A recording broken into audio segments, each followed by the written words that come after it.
السلام علیکم ګرانو کتونکو جعفر شاه درویش ملګرو د سیټ ته چې کوم ویډیو تاسو ته ښکاري دا یو زلمی د پاکستان نه په 3 میاشتو کې په سیکل باندې سعودي عرب ته تللی دی د حج دپاره ماشاءالله ورته ووایې ځکه چې نن سبا داسې وخت دی چې په 2 قدمه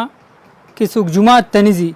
جومات سره خوا کې به کوري مونځ ته نه ځي او ماشاءالله دا زلمی په 3 میاشتو محنت او په 3 میاشتو مزل باندې سعودي عرب ته ورسېدو د حج دپاره د عمرې دپاره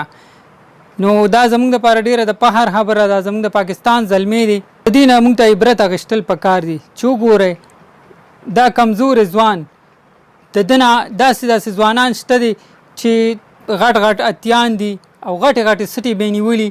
خو مونځ ته نه راځي نو ملګرو دا ویډیو مې وکړه ډېر زیات خوشحاله شوم ما ویې وګوره په دې وخت کې هم داسې ځوانان شته دي داسې جذبې والا شته د دین جذبې په زړه کې وه چې په سایکل باندې مزل کولو 3 میاشتې مزل یې وکړو 3 میاشتې سفر یې وکړو په هغې کې ځان سعودي عرب ته ورسولو حج عمرې ته ځان ورسولو ملګرو نن سبا که په لاره کې چاته دعوت ورکې 2 منټو ته در سره ودرېږي نه یاره امیر صاحب له کار مې دی بیا راځم چې ورته وایې راځه موږ سره نه روان شه درته به وایي چې ځه وروسته به مونځ ته به درشم بیا به یې ونه وینئ ملګرو ښه د فتنې دور دی تاسو ته پته ده چې قدم په قدم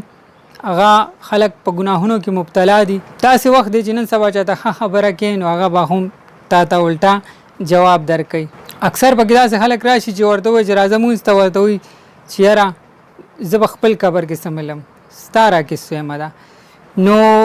خبرې ډېرې او سرې یو کوشش کوئ چې 15 وخته مونځ کوئ د سجدې نه انکار مه کوئ ځکه چې شیطان هغه د پرښتو استاد و هغه ډېر وخت د پرښتو استازي کړي وه سبق یې ورته هولی خو بیا د یوې سجدې نه انکار وکړو نو هغه الله پاک داسې ذلیله کړو تر قیامته پورې به هغه ذلیله وي بله خبره ده چې مونږ د خپل ګریوان کې وګورو سوچ دی وکړو چې آیا مونږ به ورځ کې څونه مونځونه قضا کوو په دې یو مونځ کې څونه سجدې دي